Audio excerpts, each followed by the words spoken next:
Ce ne sont pas tous les livres qui attirent autant de monde, d'anciens collaborateurs, des amis, des alliés, des parents, d'anonymes passionnés des belles lettres.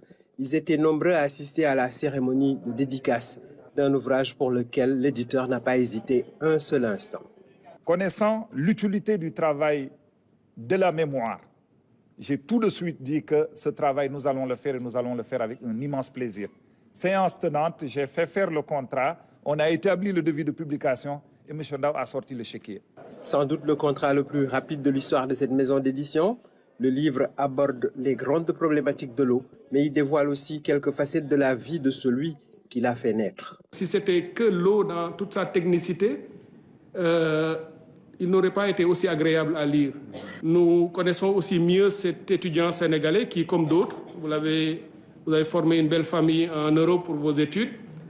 Vous êtes rentré au Sénégal et avez formé la crème du secteur de l'eau à un moment donné. Et cette séquence de notre histoire est une séquence brillante qu'il faut préserver et garder, qu'il faut partager.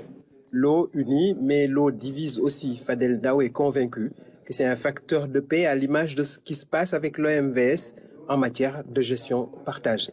En écrivant ce livre, je vous ai invité à plonger dans les pages de ma vie. Un récit qui coule comme l'eau, source de toute existence. Un parcours au fil de l'eau n'est pas seulement mon histoire, c'est le miroir d'une ressource qui nous unit tous.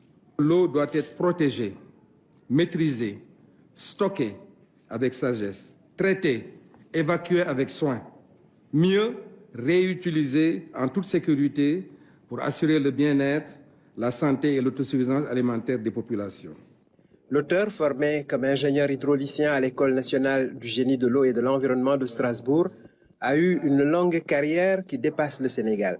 Des expériences en Côte d'Ivoire, au Burkina Faso, au Maroc, en Afrique du Sud et en Égypte. C'est un expert que l'eau inspire.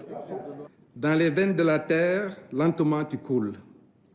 Pendant que le Nil, en son delta pollué, s'essouffle et que la Falémé souillée se languit de sa mort, tu nous rappelles que tu es plus précieux que l'or.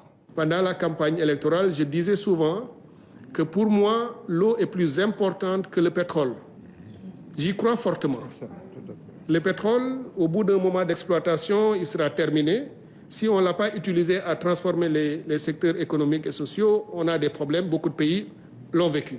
Jeune retraité de la Banque mondiale, Fadel Ndao va certainement éviter l'étiage et le tarissement intellectuel. Il continuera donc de se consacrer à l'écriture. Son vœu le plus cher reste la sauvegarde du système hydraulique de la Falémé qui se meurt et qui affecte l'écoulement du fleuve Sénégal.